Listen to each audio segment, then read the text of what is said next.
उत्तराखंड का एक सुंदर शहर देहरादून। देहरादून हरिद्वार नेशनल हाईवे पर स्थित है। देहरादून शहर से 10 से 12 किलोमीटर दूर एक कच्ची सड़क पर एक कार दौड़ रही होती है।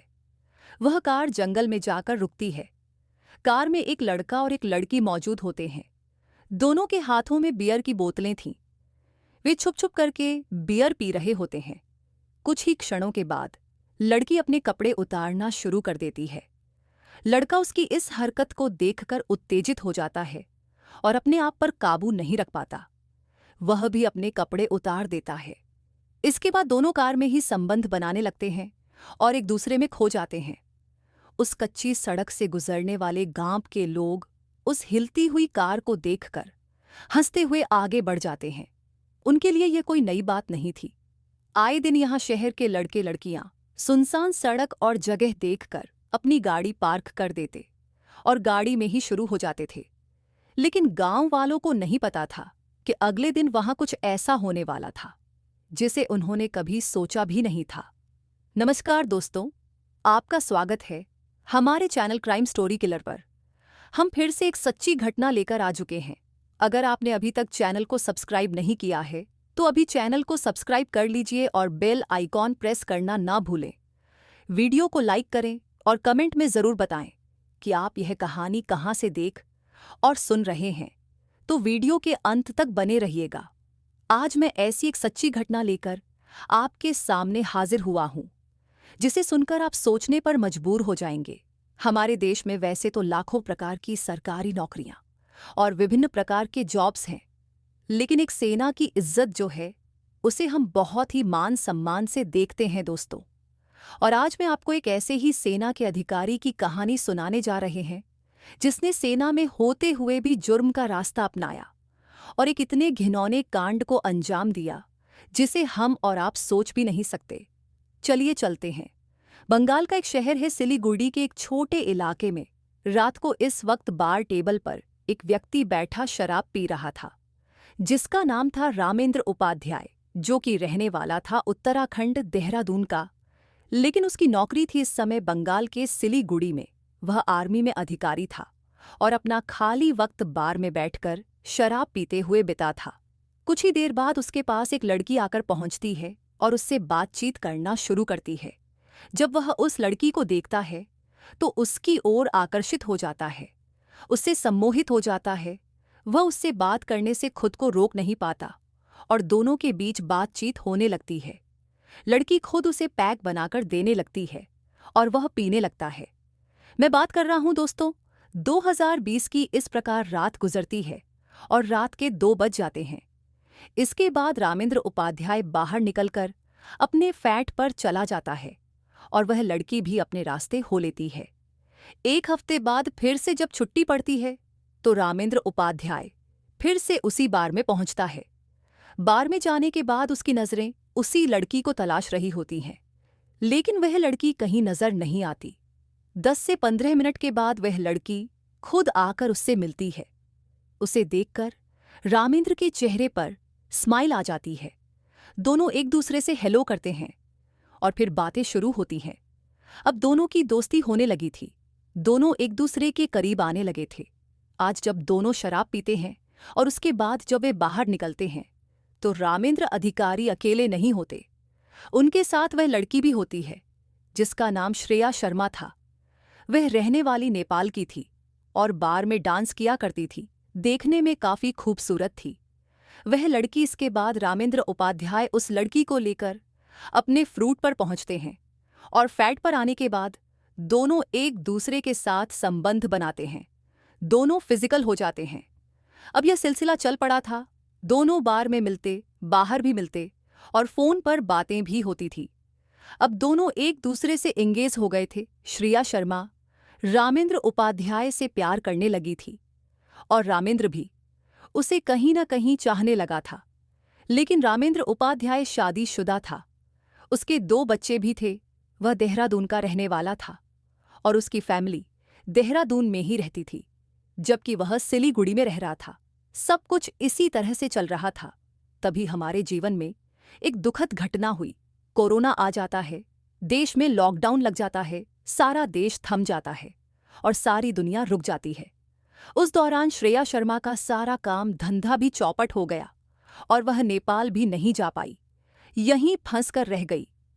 उसी मिलिट्री अधिकारी मिस्टर रामेंद्र उपाध्याय के फ्लैट पर दोनों साथ रहने लगते हैं। काम धंधा तो कुछ था नहीं, कहीं जाना आना भी नहीं पड़ता था, तो दोनों बस खाते पीते और मौज मस्ती करते, एक दूसरे में खोए रहते, एक दूसरे की प्यास बुझाते, भूख मिटाते और शारीरिक संबंध बनाते रहते। दोस्तों, इस प्रकार से अब इन दोनों का संबंध बहुत ही प्रगाढ़ हो गया था। लेकिन जैसे ही लॉकडाउन हटता है, एक बुरी खबर सामने आती है। रामेंद्र उपाध्याय का ट्रांसफर सिलीगुड़ी से वापस उत्तराखंड देहरादून कर दिया जाता है। जब रामेंद्र यह खबर श्रेया को बताते हैं तो श्रेया काफी दुखी हो जाती है, क्योंकि अब इन दोनों को जुदा होना पड़ेगा। इस पर उपाध्याय जी श्रेया से कहते हैं, तुम घबराओ मत, परेशान क्यों होती हो, मैं वहां जाकर शिफ्ट हो जाता हूं, तुम मुझसे मिलने वहां आ जाया करना, तुम्हारा आने जाने और रहने का सारा इंतजाम मैं करूंगा, तुम्हें परेशान होने की जरा भी जरूरत नहीं है। इसके बाद रामेंद्र उपाध्याय देहरादून पहुंचते हैं और अपनी फैमिली के साथ रहने लगते हैं। इनका परिवार वहीं था। अब वे ड्यूटी जाते, अपने परिवार के साथ समय व्यतीत करते और श्रेया के साथ भी फोन पर लगातार संपर्क में बने रहते। आने के 1 महीने बाद रामेंद्र श्रेया को देहरादून बुलाते हैं। उसकी फ्लाइट की टिकट करा दी जाती है और श्रेया फ्लाइट से कोलकाता से देहरादून पहुंचती है। देहरादून आने के बाद रामेंद्र उपाध्याय उसके रहने का इंतजाम एक होटल में करते हैं। इसके बाद वे अपनी ड्यूटी खत्म करने के बाद श्रेया से मिलने होटल में जाते हैं और दोनों फिर होटल के कमरे में शारीरिक संबंध बनाते हैं। श्रेया अब 15 दिनों के लिए वहीं पर रुक जाती है। इन 15 दिनों में वे लोग खूब मौज मस्ती करते हैं, घूमते फिरते हैं और फिर श्रेया वापस सिलीगुड़ी चली जाती है। इसी प्रकार से उनका सिलसिला चलता रहता है। हर 15-20 दिनों में या महीने में श्रेया आती, वे लोग वहां पर रहते, घूमते फिरते, मौज मस्ती करते और फिर श्रेया वापस चली जाती। लेकिन अब रामेंद्र जब अपने परिवार के साथ रहने लगे थे तो उनकी पत्नी को अपने पति की सारी दिनचर्या पता थी। उसे पता था कि वे कितने बजे काम पर जाते हैं, कितने बजे फ्री होते हैं और कितने बजे घर आते हैं। जब भी श्रेया आती थी तो रामेंद्र का टाइम टेबल बदल जाता था। इससे उनकी पत्नी को शक होने लगा कि ऐसा क्या है, ये कहाँ जाते हैं। उसकी पत्नी पहले से ही शक की प्रवृत्ति की थी और उसने रामेंद्र पर कड़ी निगरानी रखना शुरू कर दिया। वह उनकी निगरानी करती है और एक दिन उसे पता चलता है कि रामेंद्र अपनी ड्यूटी खत्म होने के बाद एक होटल में जाते हैं और सारा दिन शाम तक वहीं रहते हैं। जब एक दिन रामेंद्र होटल के कमरे में श्रेया के साथ संबंध बना रहे होते हैं तो उनकी पत्नी वहां पहुंच जाती है और दरवाजे को जोर जोर से पीटने लगती है। दोस्तों, हड़बड़ाकर जब रामेंद्र दरवाजा खोलते हैं तो सामने अपनी पत्नी को देखकर उनके पैरों के नीचे से जमीन खिसक जाती है। उन्होंने सपने में भी नहीं सोचा था कि उनकी पत्नी इतनी चालाक निकलेगी और उन्हें रंगे हाथों श्रेया के साथ पकड़ लेगी। उन्हें तो यह भी नहीं पता था कि उनकी पत्नी को उन पर शक भी है। अब पकड़े जाने के बाद होता ऐसा है, पत्नी जो होती है काफी भड़क जाती है और रामेंद्र को उल्टा सीधा कहने लगती है। श्रेया को भी न जाने क्या क्या सुनाने लगती है। श्रेया भी चुप नहीं रहती, वह भी बराबरी से लड़ने लगती है रामेंद्र की पत्नी के साथ। इसके बाद रामेंद्र की पत्नी वहां से चली जाती है और रामेंद्र उपाध्याय परेशान हो जाते हैं कि अब क्या किया जाए। वे श्रेया को समझा बुझाकर शांत कराते हैं और श्रेया को दूसरे ही दिन सिलीगुड़ी के लिए रवाना कर देते हैं। वे कहते हैं, मामला शांत होने दो, फिर तुम्हें यहां बुलाऊंगा। श्रेया समझ जाती है और चली जाती है। अब जब रामेंद्र उपाध्याय घर आते हैं तो उनकी पत्नी से काफी लड़ाई होती है। पत्नी उनसे कहती है, तुम्हें एक फैसला करना होगा, या तो तुम उसके साथ रहो या फिर मेरे और बच्चों के साथ। अब तुम चुन लो कि तुम्हें क्या चाहिए। परिवार या नाव पर सवारी करना संभव नहीं था, इसलिए उन्हें एक को चुनना ही था। वे फैसला करते हैं कि वे अपने परिवार को चुनेंगे और श्रेया से ब्रेकअप करेंगे। 15 से 20 दिन बाद श्रेया लगातार फोन कर रही थी और आने की जिद कर रही थी। रामेंद्र उसे टालना रहे थे, लेकिन श्रेया टलने का नाम नहीं ले रही थी। मजबूरी में उन्हें श्रेया को बुलाना पड़ता है और जब श्रेया आती है तो वह ज्यादा सामान लेकर आती है। उसे देखकर साफ समझ आ रहा था कि उसका इरादा वापस जाने का नहीं था। आने के बाद श्रेया को उस फ्लैट में शिफ्ट कर देते हैं। 1-2 दिन बाद रामेंद्र श्रेया के साथ फूट में बैठकर बात कर रहे होते हैं और उसे समझा रहे होते हैं, देखो बात जब तक छुपी थी तब तक ठीक थी, तुम्हें मैंने धोखे में नहीं रखा था। पहले से ही बता। श्रेया भड़क जाती है और कहती है, तुमने मुझे क्या समझ रखा है?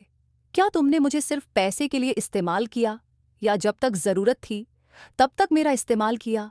तुम्हें पता था कि मैं शादीशुदा हूं, फिर भी मैंने तुम्हें अपनाया। अब जब तुम्हारी पत्नी को सब कुछ पता चल गया है तो उसे तलाक क्यों नहीं दे देते? मुझे पैसे से खरीद लोगे, ऐसा सोचना भी मत। मुझे चाहिए तो सिर्फ तुम रामेंद्र अपने परिवार को नहीं छोड़ना चाहते थे। वे श्रेया को समझाने की कोशिश करते हैं, लेकिन श्रेया समझने को तैयार नहीं होती है और अपने असली रंग में आ जाती है।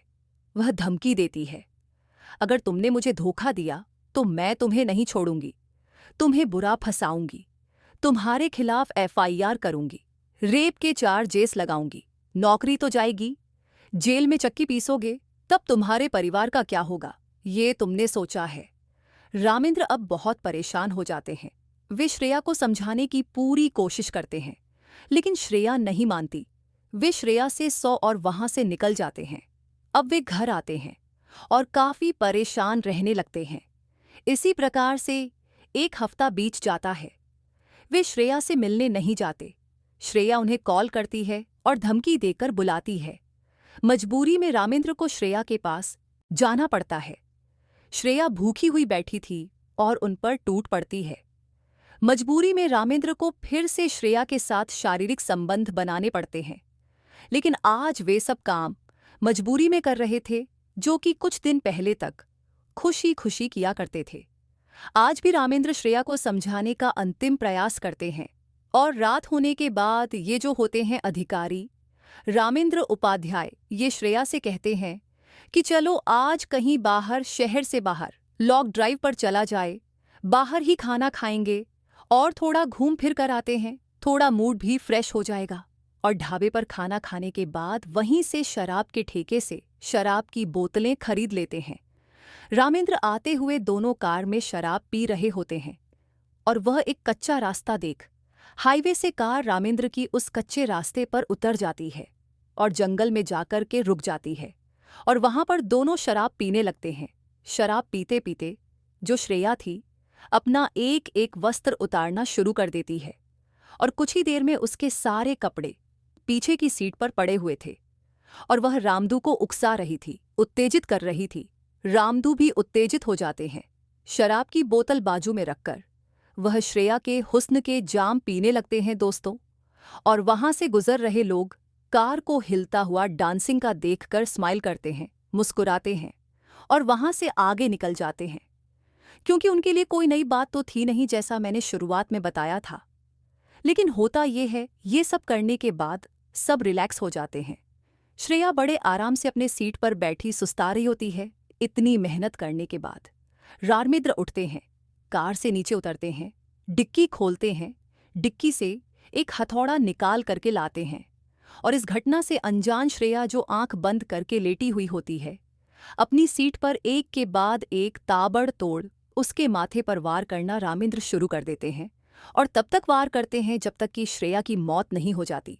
और श्रेया के मरने के बाद श्रेया की लाश को कार से बाहर निकालते हैं, उसके चेहरे पर ऐसे डाल देते हैं ताकि लाश की पहचान न हो पाए और उसके बाद अपनी गाड़ी घुमाकर वापस अपने घर आ जाते हैं।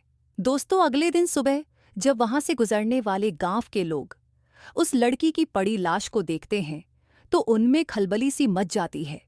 तुरंत थाने फोन किया जाता है। वहां पास का ही थाना लगता था, रायपुरा। वहां पर फोन किया जाता है।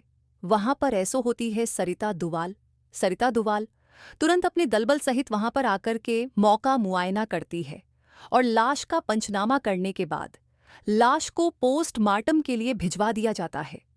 अब सबसे बड़ी पुलिस सरदर्दी थी, ये लड़की कौन थी?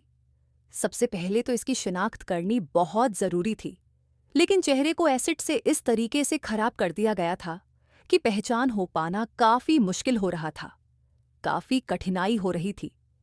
3 से 4 टीमों का गठन किया जाता है। पहली टीम को काम पर लगाया जाता है। कि आसपास के लोगों से पता करो, दूसरी टीम को दिया जाता है सोशल मीडिया की इसकी लड़की की फोटो जो है इसको लगाओ सोशल मीडिया पर, पता करो कुछ आता है क्या। तीसरी टीम को वर्क दिया जाता है, उस लड़की ने जो कपड़े पहने थे काफ़ी ब्रांडेड थे और वो कपड़ों से ही समझ आ रहा था कि लड़की हाई कास्ट की थी। उस ब्रांडेड कपड़ों का जो बैंड होता है शहर में पता किया जाता है, ये कहाँ पर उपलब्ध है और वहाँ से जानकारी जुटाने की कोशिश की जाती है कि पिछले 8 से 15 दिन में या महीने भर के अंदर किस किस व्यक्ति ने इस बैंड का कपड़ा यहाँ से खरीदा है। मॉल में पुलिस घूमती है, मॉल में जाती है, शोरूम्स में जाती है। पुलिस के लिए खुशकिस्मती की बात यह थी कि वह जो ब्रांड के कपड़े उस लड़की ने पहने थे वह बहुत ही एक्सपेंसिव बैंड था और हर शहर के हर दुकानों पर वह नहीं मिला करता था। शहर में 4 से 5 ही ऐसे एक्सक्लूसिव शोरूम थे जहां पर वो बैंड अवेलेबल था, तो पुलिस को ज्यादा परेशानी दिक्कत होती नहीं। इधर हाईवे पर गुजरने वाली गाड़ियों की सीसीटीवी फुटेज भी निकाली जाती है और ये पता करने की कोशिश की जाती है कि कौन सी गाड़ी जो है जो पिछले सीसीटीवी से गुजरी थी लेकिन इस घटनास्थल के अगले सीसीटीवी कैमरे में आई नहीं। ये सब पता करने के दौरान वहां से ऐसी 350 गाड़ियों की खोज की जाती है दोस्तों, और उन 350 गाड़ियों में से 18 गाड़ियों की मूवमेंट ऐसी थी जो पुलिस को संदिग्ध लगती है और उन 18 गाड़ियों में से एक गाड़ी होती है रामेंद्र उपाध्याय की किया कंपनी की, वह गाड़ी होती है। इधर शोरूम से पता चल चुका था कि इस ब्रांड का यह जो कपड़ा इस वक्त जो उस लड़की की लाश पर था वह श्रेया शर्मा नाम की लड़की थी और उसकी सीसीटीवी से उसकी फुटेज से उसकी फोटो भी निकल करके सामने आ गई थी और उस शोरूम में वह उस वक्त रामेंद्र उपाध्याय के साथ ही शॉपिंग करने गई थी। तो साथ में रामेंद्र के भी शक सीसीटीवी में आ चुकी थी और इधर गाड़ी भी जो थी वह उन 18 गाड़ियों में से एक गाड़ी भी रामेंद्र की थी। ये भी पुलिस को पता चल चुका था। पुलिस सीधे जा पहुंचती है, रामेंद्र के घर पर एड्रेस पुलिस निकाल देती है। पुलिस के लिए बहुत बड़ा काम नहीं होता है, एड्रेस किसी का पता करना, सीधा घर पर जाकर के पहुंचती है और वहां से गिरफ्तार कर लिया जाता है रामदू उपाध्याय को। और जब थाने लाकर के पूछताछ की जाती है तो अपना जुर्म कबूल कर लेते हैं दोस्तों, बता देते हैं कि उन्होंने ही श्रेया शर्मा का कत्ल किया है और कत्ल की वजह जो थी वह सब तो आप लोग जानते ही हैं। संबंधित और विभिन्न धाराओं के तहत उन पर केस दर्ज किया जाता है। केस दर्ज करने के बाद उन्हें न्यायालय के सामने पेश किया जाता है और न्यायालय वहां से उन्हें जेल भेज देते हैं। दोस्तों 2020 से इनके रिश्ते की शुरुआत हुई थी और 2023 में श्रेया शर्मा का मर्डर हुआ था। मामला अभी भी कोर्ट में लंबित है, विचाराधीन है और जो रामेंद्र उपाध्याय जो है वह आज भी जेल की सलाखों के पीछे अपनी सजा के ऐलान होने का इंतजार कर रहे हैं दोस्तों। तो देखा दोस्तों आपने, एक अनैतिक संबंध, एक अवैध संबंध की शुरुआत बहुत अच्छी लगती है, बहुत मजा आता है। शुरुआत में आसमान में उड़ने लगते हैं, अपने आप को लैला मजनून समझने लगते हैं, लेकिन इसकी हकीकत जब निकल करके सामने आती है और सच्चाई से जब सामना होता है तो दोस्तों इन रिश्तों का अंजाम कभी भी अच्छा नहीं होता, इसका हमेशा बुरा ही होता है दोस्तों। इसलिए ऐसे रिश्तों में पढ़ने से पहले, ये सब करने से पहले 10 बार अपने बारे में और अपने परिवार के बारे में ज़रूर सोचना चाहिए दोस्तों। ऐसा मेरा मानना है। आपको क्या लगता है? आपकी क्या सोच है इस कहानी के बारे में? आपका क्या कहना है? कमेंट में ज़रूर बता करके जाना दोस्तों। वीडियो को लाइक करके जाना, चैनल को सब्सक्राइब नहीं किया है तो अभी सब्सक्राइब कर लेना और बेल आइकॉन ज़रूर प्रेस करना दोस्तों। और कमेंट में ज़रूर बताना कहानी कहाँ से देख रहे थे, कहाँ से सुन रहे थे। धन्यवाद।